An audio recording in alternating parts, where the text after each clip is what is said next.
नमस्कार दोस्तों, आपका फिर से स्वागत है मेरे YouTube चैनल एस जी के स्टडी में। आज मैं लुसेंट सीरीज का 12वां भाग लेकर आया हूं, लुसेंट सेट 12। आप मेरे वीडियो को अंत तक बने रहें तथा अगर आप मेरे चैनल पे पहली बार आए हैं तो चैनल को सब्सक्राइब कर लें। तो चलिए शुरू करते हैं। आज का प्रश्न है,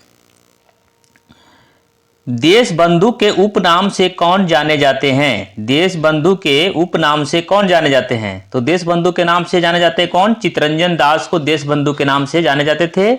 इसका राइट आंसर क्या हो जाएगा? ऑप्शन नंबर डी, चितरंजन दास। और यदि पूछा जाए कि दीन बंधु के नाम से कौन जाने जाते हैं, तो दीन बंधु के नाम से CF एंड्रूज को जाना जाता था। किसको जाना जाता था? CF Andrews. CF एंड्रूज को क्या जाना जाता था? दीन बंधु के नाम से जाना जाता था। नेक्स्ट प्रश्न है, हर्यक वंश के किस शासक को कुनिक कहा जाता था? तो हर्यक वंश के किस शासक को कुनिक कहा जाता था? वो कहा जाता था अजातशत्रु को। इसलिए राइट आंसर इसका क्या हो जाएगा? अजातशत्रु। हर्यक वंश के संस्थापक कौन थे? हर्यक वंश के संस्थापक थे बिंबिसार। कौन थे? हर्यक वंश के संस्थापक थे बिंबिसार। हर्यक वंश के संस्थापक थे। ठीक है। नेक्स्ट प्रश्न है, नंद वंश का संस्थापक कौन था? तो नंद वंश के संस्थापक थे महापंदम नंद। कौन थे? राइट आंसर इसका क्या हो जाएगा? नंद वंश के संस्थापक महापंदम नंद थे। और नंद वंश के अंतिम शासक की बात किए तो कौन थे? नंद वंश के अंतिम शासक घनानंद थे। ठीक है। अगला प्रश्न है, सिकंदर महान की मृत्यु हुई थी। जो सिकंदर की मृत्यु जो हुई थी वो कहाँ हुई थी? तो सिकंदर की जो मृत्यु हुई थी वो हुई थी कहाँ पे? बेबीलोन में। कब हुई थी? 323 ईसा पूर्व में। 323 ईसा पूर्व में इसकी मृत्यु होती है। और इसका जन्म जो होता है सिकंदर का जन्म जो होता है सिकंदर कब होता है? 356 ईसा पूर्व में हुआ था। इसका जन्म 356 BC में हुआ था। 356 ईसा पूर्व में। क्वेश्चन आता है कि सिकंदर ने भारत पर कब आक्रमण किया था? तो सिकंदर ने भारत पर आक्रमण जो किया था 326 ईसा पूर्व में। सिकंदर भारत पर कब आक्रमण किया था? 326 ईसा पूर्व में भारत पर आक्रमण किया था। और 323 ईस्वी में बेबीलोन में इसकी मृत्यु हो जाती है। नेक्स्ट प्रश्न है, 16 महाजन पदों की सूची उपलब्ध है। जो 16 महाजन पद की सूची है वो किसमें उपलब्ध है? वो उपलब्ध है अंगुत्तर निकाय में। इसलिए इसका राइट आंसर क्या हो जाएगा? ऑप्शन नंबर सी, अंगुत्तर निकाय। नेक्स्ट प्रश्न है, सिंध पर अरबों के आक्रमण के समय वहां का शासक कौन था?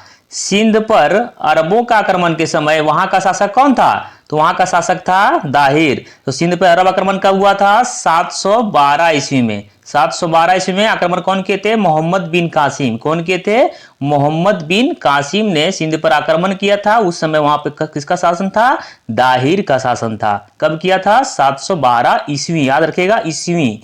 712 ईस्वी में जब आक्रमण किया था उस समय दाहिर का शासन था। किसने किया था? मोहम्मद बिन कासिम ने। यह पहला मुस्लिम आक्रमण माना जाता है। नेक्स्ट प्रश्न है, मोहम्मद गजनी किस वंश का था? तो ये बहुत ही इंपॉर्टेंट प्रश्न है। बहुत बार एग्जाम में पूछा गया है कि मोहम्मद गजनी जो था, यानी कि मोहम्मद गजनवी किस वंश का शासक था? तो मजनू वंश किस वंश का शासक था? वो था यामनी वंश का शासक। इसलिए इसका राइट आंसर क्या हो जाएगा? यामनी वंश। मोहम्मद गजनवी ने भारत पर 17 बार आक्रमण किया था। कितना बार आक्रमण किया था? 17 बार। 17 बार भारत पर आक्रमण किया था। और इसका जो प्रमुख आक्रमण है सोमनाथ मंदिर, सोमनाथ मंदिर पर जो आक्रमण किया था वो इसका बहुत प्रसिद्ध आक्रमण है। कब किया था? 1025 ईस्वी में। कब किया था पहला आक्रमण? प्रसिद्ध आक्रमण सोमनाथ पर 1025 ईस्वी में किया था। यामनी वंश का शासक था। नेक्स्ट प्रश्न है, यात्री इब्न बतूता, यात्री जो इब्न बतूता है कहां से आया था? तो ये इब्न बतूता कहां से आया था? मोरक्को से आया था। इसलिए राइट आंसर क्या हो जाएगा? इब्न बतूता मोरक्को से आया था। उस समय किसके शासनकाल में आया था? मोहम्मद बिन तुगलक के शासनकाल में। इब्न बतूता किसके शासनकाल में? मोहम्मद बिन तुगलक मोहम्मद बिन तुगलक के शासनकाल में, मोहम्मद बिन तुगलक के शासनकाल में आया था। कौन आया था? आतरी इब्न बतूता भारत आया था, जो मोरक्को का रहने वाला था। 9वां प्रश्न है, किस मुगल बादशाह को जिंदा फीर कहा जाता है? तो किस मुगल बादशाह को जिंदा फीर कहा जाता है? याद रखिएगा, जिंदा फीर किसे कहा जाता था? औरंगजेब को जिंदा फीर कहा जाता था। और क्वेश्चन आता है, आलमगीर के नाम से किसे जाना जाता है? तो आलमगीर के नाम से भी औरंगजेब को ही जाना जाता था। आलमगीर, आलमगीर के नाम से भी जहांगीर को, औरंगजेब को ही जाना जाता था। क्वेश्चन आता है कि वह कौन से मुगल शासक थे जो 2 बार राज्याभिषेक किया था? 2 बार राज्याभिषेक किसने किया था? औरंगजेब ही ने किया था, जो 2 बार राज्याभिषेक किए थे। नेक्स्ट प्रश्न है, सिखों के अंतिम गुरु कौन थे? तो सिखों के अंतिम गुरु जो थे वो कौन थे? गुरु गोविंद सिंह। और गुरु गोविंद सिंह ही ने खालसा पंथ की स्थापना किए थे। खालसा पंथ की स्थापना किसने किए थे? गुरु गोविंद सिंह ही ने खालसा पंथ जो था उसकी स्थापना किसने किया था? गुरु गोविंद सिंह ने। कब किया था? 1699 में। याद रखिए, 1699 में खालसा पंथ की स्थापना गुरु गोविंद सिंह, जो सिखों के अंतिम गुरु थे, उसने किए थे।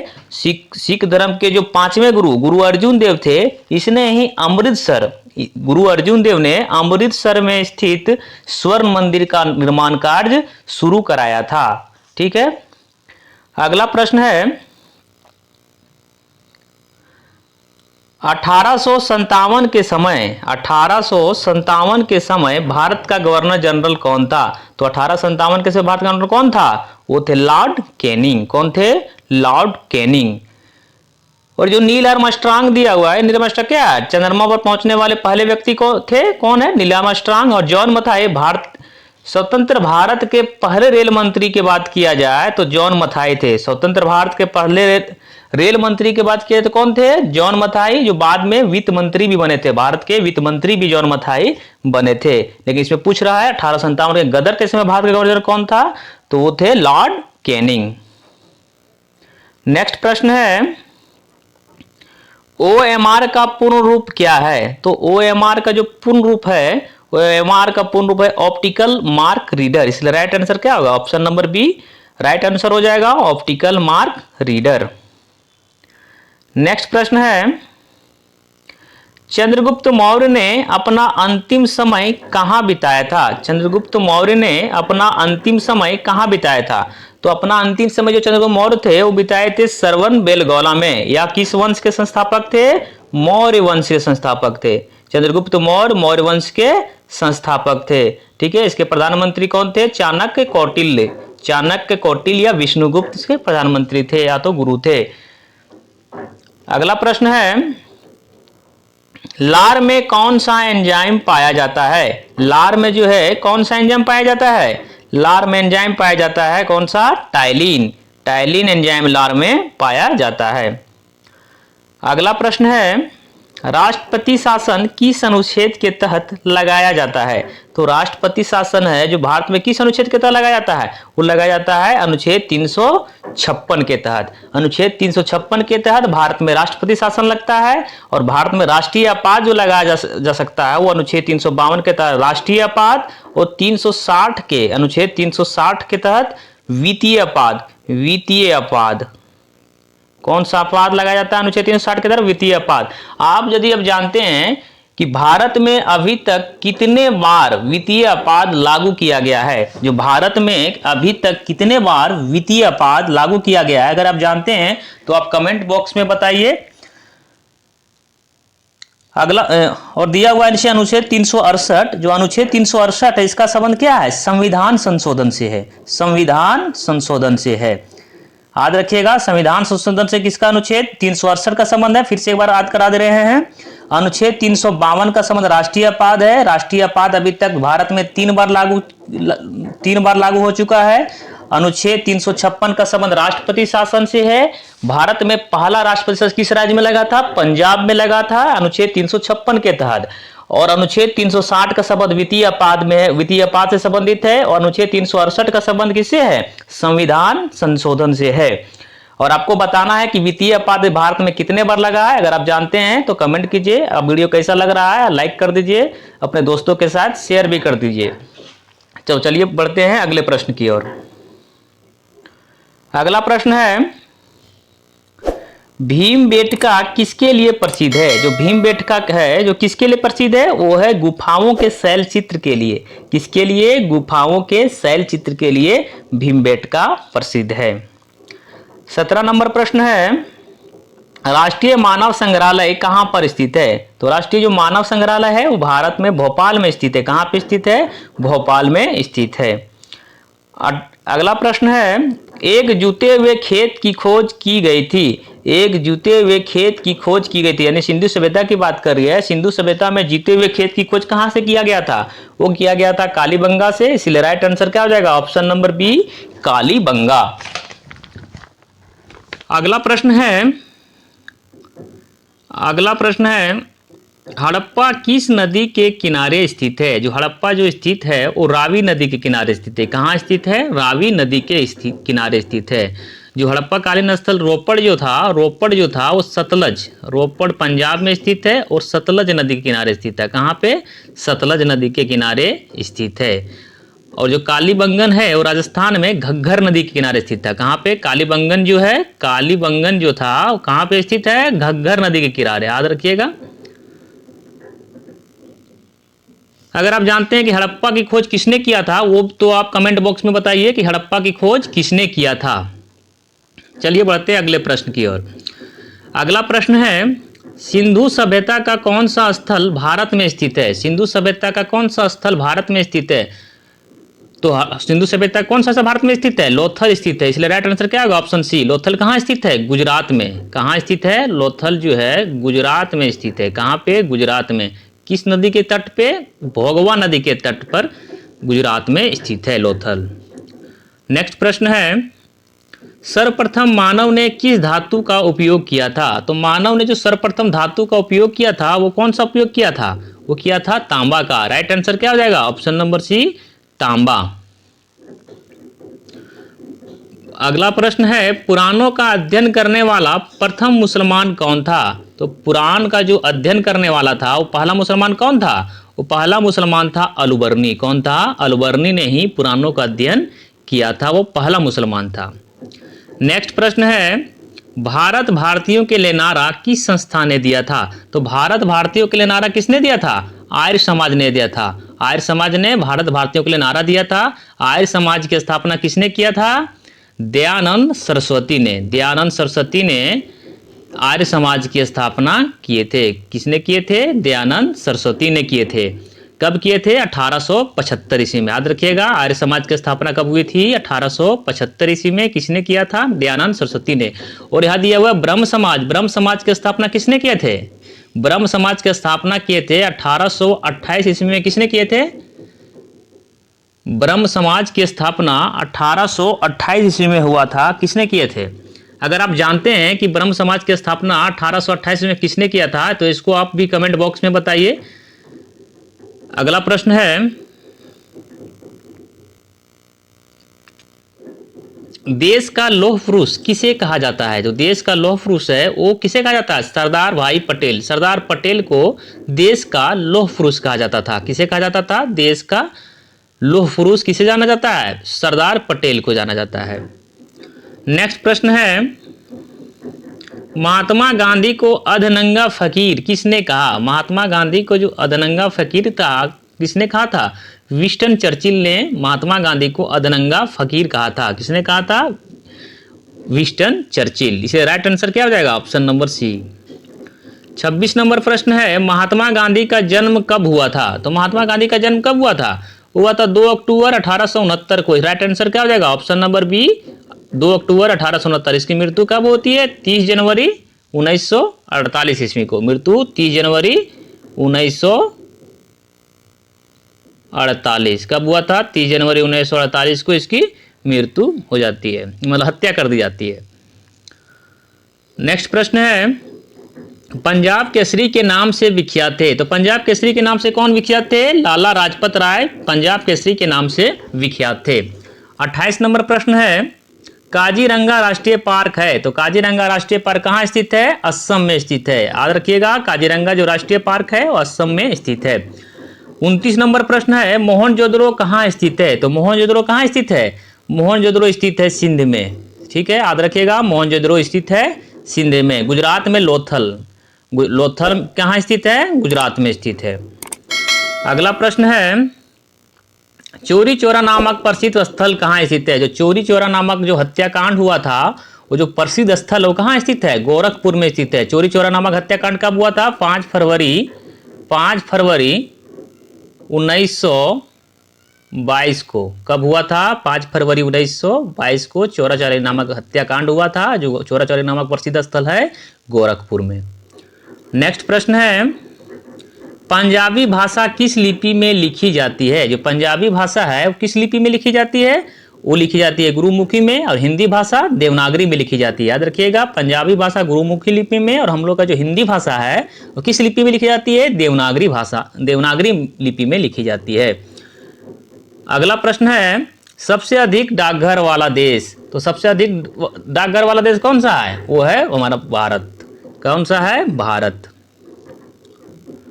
अगला प्रश्न है, ग्रांड ट्रंक रोड किसने बनवाई है? तो ग्रांड ट्रंक रोड जो है किसने बनवाई है? तो ग्रांड ट्रंक रोड बनाया था शेरशाह सूरी ने। किसने बनाया था? शेरशाह सूरी ने। नेक्स्ट प्रश्न है, स्वर्णिम चतुर्भुज परियोजना किससे संबंधित है? जो स्वर्णिम चतुर्भुज परियोजना है वो किससे संबंधित है? वो सड़क परिवहन से संबंधित है। याद रखिएगा, स्वर्णिम चतुर्भुज जो संबंधित है वो सड़क परिवहन से संबंधित है। अगला प्रश्न है, सांची का स्तूप किस शासक ने बनवाया था? जो सांची का स्तूप है वो बनवाया था किसने? सांची का स्तूप बनाया था अशोक ने, जो मौर्य वंश के शासक थे। किससे शासक, कौन सा शासक, किस वंश के शासक थे? मौर्य वंश के शासक अशोक ने सांची का स्तूप बनवाए थे। बिंबिसार किस वंश के संस्थापक? हर्यक वंश के संस्थापक थे। नेक्स्ट प्रश्न है, सबसे पुराना वेद है, सबसे जो पुराना वेद है कौन सा वेद है? सबसे पुराना वेद ऋग्वेद है। ऋग्वेद में कितने मंडल? 10 मंडल, 1028 सूक्त, 10,462 ऋचाएं हैं। सामवेद को संगीत का आदि ग्रंथ कहा जाता है। सामवेद को क्या कहा जाता है? संगीत का आदि ग्रंथ कहा जाता है। ऋग्वेद सबसे पुराना वेद है। यजुर्वेद गद्य एवं पद में लिखा जाने वाला वेद है। अथर्ववेद में जादू टोना का जिक्र है। जो सबसे बाद का वेद यदि पूछा जाए तो अथर्ववेद, सबसे पुराना वेद ऋग्वेद। ठीक है। अगला प्रश्न है, महान सम्राट अशोक किस वंश के थे? तो महान सम्राट अशोक जो थे वो किस वंश के थे? मौर्य वंश के थे। नेक्स्ट प्रश्न है, दिल्ली किस नदी के किनारे स्थित है? दिल्ली किस नदी किनारे बसी हुई है? तो बताइए, दिल्ली किस नदी किनारे बसी हुई है? जमुना नदी। याद करिएगा इसको, दिल्ली जो है जमुना नदी किनारे बसी हुई है। दिल्ली की खोज किसने किया था? बताइए आप, दिल्ली की खोज किसने किया था? तो दिल्ली का जो खोज किया था, दिल्ली शहर के जो खोज किया था वो किया था अनंगपाल तोमर, यानी कि तोमर वंश के शासक अनंगपाल तोमर ने। किसने किया था? अनंगपाल तोमर। किसने किया था? अनंगपाल तोमर ने दिल्ली शहर की स्थापना किया था। यदि पूछा जाए कि कलकत्ता शहर की स्थापना, तो याद रखिएगा जॉब चरनॉक। किसने किया था कलकत्ता का? जॉब चरनॉक। और आगरा शहर को सिकंदर लोदी ने 1504 में बसाया था। नेक्स्ट प्रश्न है, गुप्त वंश के किस शासक ने हुनों को परास्त किया था? तो हुनों को परास्त करने वाला शासक कौन थे? स्कंदगुप्त। याद रखिएगा, ये बहुत इंपॉर्टेंट प्रश्न है। स्कंदगुप्त ने ही हुनों को आक्रमण से परास्त किया था। हुन को परास्त करने वाला शासक था स्कंदगुप्त। नेक्स्ट प्रश्न है, पानीपत का दूसरा युद्ध किनके बीच हुआ था? तो पानीपत का जो दूसरा युद्ध हुआ था वो हुआ था अकबर और हेमू के बीच में। राइट आंसर क्या हो जाएगा? ऑप्शन नंबर बी, अकबर और हेमू के बीच में। कब हुआ था? 1556 ईस्वी में। कब हुआ था? 1556 ईस्वी में। पानीपत का प्रथम युद्ध हुआ था 1526 ईस्वी में। किसके किसके बीच में? बाबर और इब्राहिम लोदी के बीच में हुआ था। किसके बीच में हुआ था? बाबर और इब्राहिम लोदी के बीच में हुआ था। और पानीपत का तीसरा युद्ध जो हुआ था वो 1761 ईस्वी में। तीसरा युद्ध हुआ था 1761 ईस्वी में। कब किसके किसके बीच में था? मराठों एवं अहमद शाह अब्दाली के बीच में पानीपत का तीसरा युद्ध हुआ है। और पानीपत का प्रथम युद्ध 1526 ईस्वी में बाबर एवं इब्राहिम लोदी के बीच में हुआ था। नेक्स्ट प्रश्न है, हुमायूंनामा की रचना किसने की थी? तो हुमायूंनामा की रचना किसने किया था? वो किए थे गुलबदन बेगम ने। हुमायूंनामा की रचना किसने की? गुलबदन बेगम ने। नेक्स्ट प्रश्न है, वर्धमान महावीर तीर्थकर थे। तो वर्धमान महावीर जो थे वो कौन से तीर्थकर थे? 24वें तीर्थकर थे। वो जैन धर्म के अंतिम एवं 24वें तीर्थकर थे। जो जैन धर्म के संस्थापक थे ऋषभदेव थे। और 23वें तीर्थकर कौन थे? 23वें तीर्थकर थे पार्श्वनाथ। कौन थे? पार्श्वनाथ। याद रखिएगा, जैन धर्म के 23वें तीर्थकर पार्श्वनाथ, 24वें तीर्थकर कौन थे? महावीर स्वामी जो थे जैन धर्म के अंतिम और 24वें तीर्थकर थे। और जैन धर्म के संस्थापक की बात किया जाए तो वो कौन थे? ऋषभदेव। नेक्स्ट प्रश्न है, राष्ट्रीय खेल दिवस किस दिन मनाया जाता है? जो राष्ट्रीय खेल दिवस है भारत में मनाया जाता है वो किस दिन मनाया जाता है? 29 अगस्त को। किस दिन को मनाया जाता है? 29 अगस्त को। राइट आंसर क्या आ जाएगा? ऑप्शन नंबर बी, 29 अगस्त को। किसके जन्मदिन के अवसर पर? मेजर ध्यानचंद। मेजर जो हॉकी के जादूगर जिसे कहा जाता है, मेजर ध्यानचंद, इनके जन्म दिवस पर भारत में खेल दिवस मनाया जाता है। और आज का अंतिम प्रश्न है, ऋग्वेद में सबसे पवित्र नदी का जिक्र था। तो ऋग्वेद में सबसे पवित्र नदी किसे माना जाता था? वो माना जाता था सरस्वती नदी को। किसको? सरस्वती नदी को। यदि क्वेश्चन पूछा जाए कि ऋग्वेद में सबसे अधिक बार किस नदी का जिक्र किया गया है, तो सबसे अधिक बार जिक्र करने की बात किया जाए तो सिंधु नदी होगा। और पवित्र नदी का बात किया जाए तो सरस्वती नदी होगा। इसलिए इसमें पूछ रहा है सबसे पवित्र नदी का बारे में पूछ रहा है, तो सबसे पवित्र नदी सरस्वती को माना जाता था। आप बताइए वीडियो आपको कैसा लगा? यदि वीडियो आपको अच्छा लगा तो लाइक कर दीजिए, दोस्तों के साथ शेयर कर दीजिए, तथा आप मेरे चैनल पे पहली बार आए हैं तो चैनल को सब्सक्राइब कर लीजिए। तो चलिए मिलते हैं अगले वीडियो में, तब तक के लिए धन्यवाद।